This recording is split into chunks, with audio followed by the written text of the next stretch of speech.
with Chef Daniel. Tonight, he's serving up practical tips to help you save money while still making magic at mealtime. From clever cooking hacks to smarter shopping choices, Chef Daniel's got the know-how to keep both your pantry and your wallet full. Welcome, Chef Daniel. Hello, how you going? Well, I'm all right, but we're all a bit worried about our money at the moment. Times are really tough, Chef, and you're the man who understands how things happen in the kitchen. Have you got a few money-saving tips for us? I do. There's a couple of little secrets that we need to know. We're going to start off with your fridge, though, okay? So we're going to start off with how to organize your fridge to get more longevity out of the produce that you put into the fridge.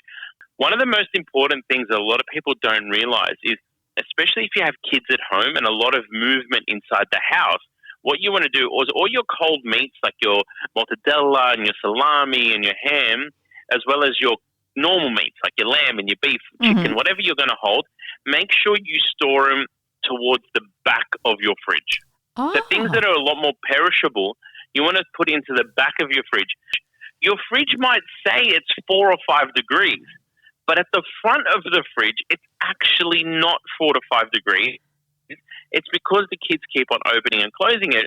So therefore, that little bit of rush of hot air or that moist air, the humidity air, is going to be touching everything at the front of that fridge.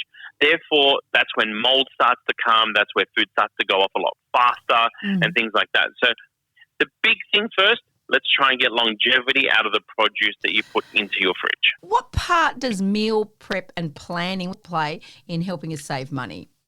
Look, I believe one of the most important things is not so much meal prepping. Like, if you want to meal prep to save you time, great. But what you really, really want to try and do is plan your meals and what you're going to be making or what you're going to be cooking for the family and exactly what ingredients you're going to get. For example, I'm going to make a beef stroganoff for 5 people. I don't need 3 kilos of mushrooms. You know, you only need 500 grams, for example. So if you're planning to make sure you're buying the produce that you're using and doing a few more shops a week. So just go onto the online stores. You know, my advice to you is always make sure you go to your local butcher and go to your local fruit and veg shop because, one, you're going to save a hell of a lot of money. 2, you're going to get a lot more longevity out of your food. But by planning what you're making, you are only buying what you're needing. Right. So if I, for example, want to make a beef stroganoff on Wednesday and on Friday I want to do some steaks on the barbecue, I would go to my local butcher. I would say, listen, Barry, my local butcher's name's Barry. So I go, Barry, I need a strip loin. And he goes, oh, yep, cool. I want a whole strip loin or I want a half a strip loin. Depends how many people I'm feeding. Right, so if I want a half a strip loin, half of that half of strip loin, I want you to make into 4 steaks. The other half of that strip loin, can you strip them up for me? I want to turn them into beef stroganoff. What you're actually buying is a whole strip loin. You're not buying them pre-cut or pre-done where the price goes up completely. So instead of buying something at $30 or $40 a kilo, you're buying it at like $25 or $26 a kilo.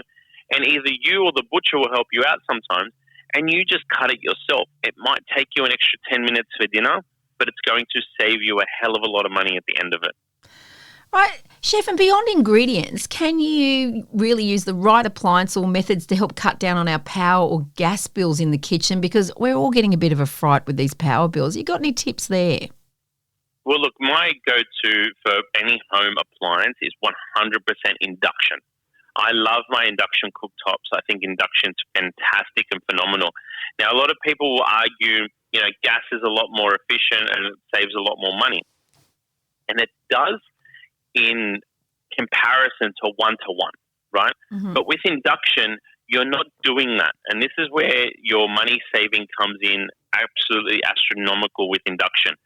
Because have you ever cooked something on a gas cooktop? And you put your pot on the gas cooktop, you've got it on high, and you just put your hands on the outside of the pot.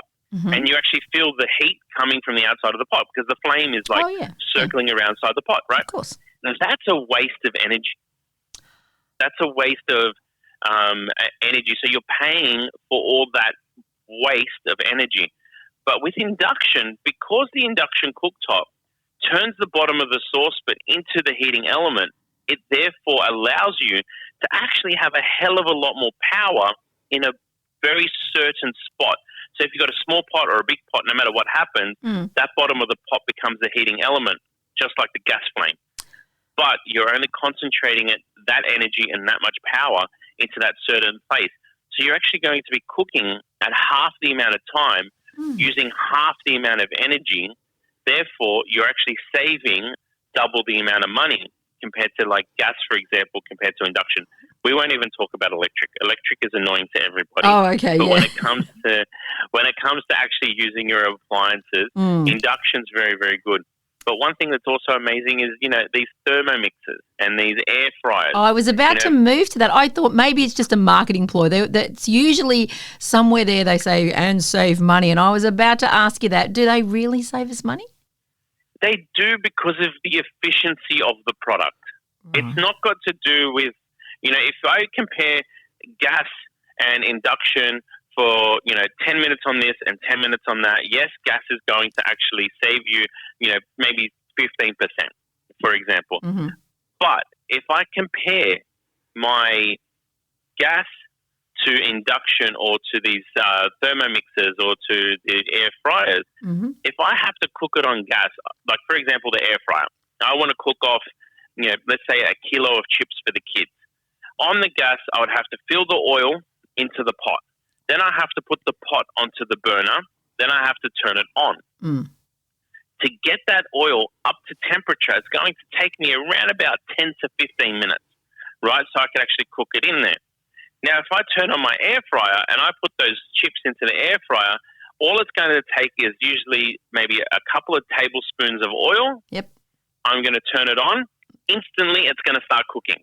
Of course. And on top of that, it's only going to take around about 8 to 10 minutes to cook. And they're going to be nice and crispy. That's only just going to make sure my oil is hot. Yeah. So you can see where time comes into play because time is money. You always hear time is money, time is money. And this is where time is money is very, very useful in the kitchen and actually saving you a hell of a lot of money. All right, before we go, I have to know, have you got a go-to cheap, cheerful, delicious recipe, a quick one you can share with us, Chef? Yes, something nice and simple. And usually it's dessert, right? Everybody's like, what do I do for dessert? What do I do for dessert? One of the things I love making is just a simple apple crumble because your apples go bad on the cooktop, in the basket, especially in winter. Yeah, a lot of kids will go, I'll grab an apple in summer because it's juicy, it's fresh, it's refreshing. But in winter, not so much. So if your apples go bad, or if you just get a tin of apples, right, and use all the other fruit that is actually going bad. Like, for example, now I've got persimmons that we bought, and I ate 4 or 5 of them, and now I've got 4 or 5 of them left there, and it's kind of going a little bit bad. You chop them up, you mix them with some apples, or you mix some bananas into it, put them into a baking dish, cook them off while you're making the crumble.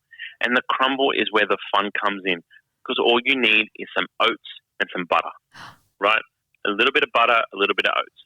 That's all you need. Put them on top, stick it in the oven, let it get nice and crispy, and you've got a hot, warming dessert for this winter that's not going to cost you anything.